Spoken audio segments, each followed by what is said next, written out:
is nothing but the breeze in the great unknown.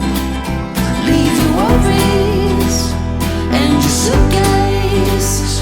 All you don't need, nothing but you. So don't throw your hopes down a wishing well. It's your heartstrings I carry you. Come and sail with me to the open ocean, where you don't have to dream because there's you.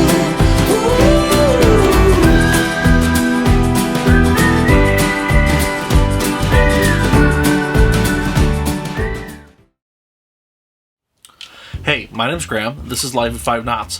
Follow along as I take a 34-foot sailboat from Chicago to the Caribbean solo. So we're on Gypsy, which is a 1984 Irwin Citation 34-foot sailboat built in Florida and spent the entire first half of its life on the Great Lakes.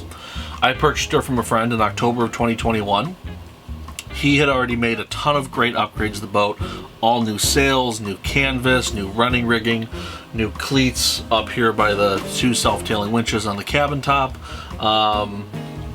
He always had the engine professionally maintained. It's a low-hour Yanmar 3GM, which is really a bulletproof engine. And he had done a lot of other upgrades.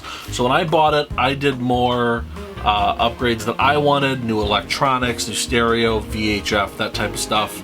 AIS, some of the things you'd want if you're going to go on, you know, a more offshore or long distance trip like what I'm doing. But overall, the boat was really well appointed.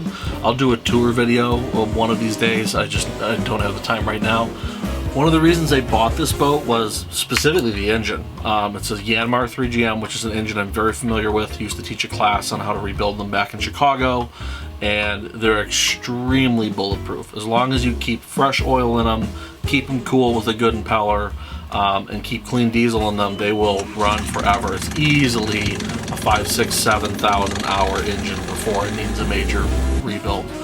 This engine, based on the condition of it, I would have guessed had less than 500 hours on it. This boat does not have an hour meter, so it's hard to tell, but just based on how clean the engine is and how easily it starts and runs, it's gotta be a low hour engine. So it's a cold,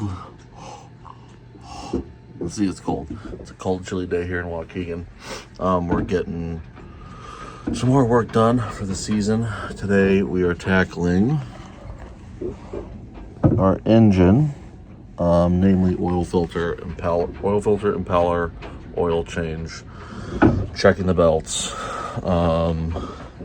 I'll probably get replacement belts before the beginning of the season, just so I've got fresh ones. I'll think about it, check the coolant level,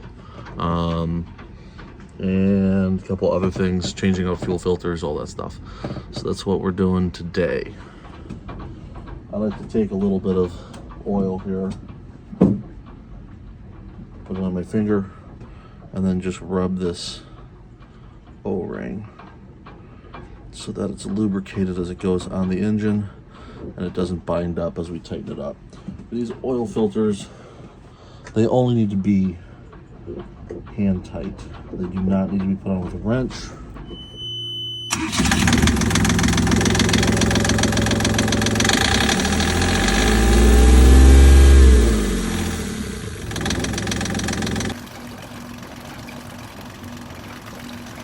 Okay, so we got the alternator off.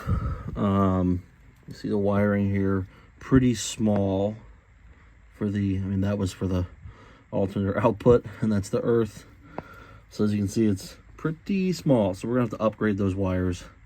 I don't have to go too far. We just gotta upgrade it from here back to where the starter gets its power from, because that goes to our battery switch. And then we've got our old alternator out here. It was a 35 amp, although I don't think it ever put out anywhere near that when I was using it. And then in here we've got our new alternator, which should be pretty much a direct bolt-on replacement. And we're gonna see how that goes.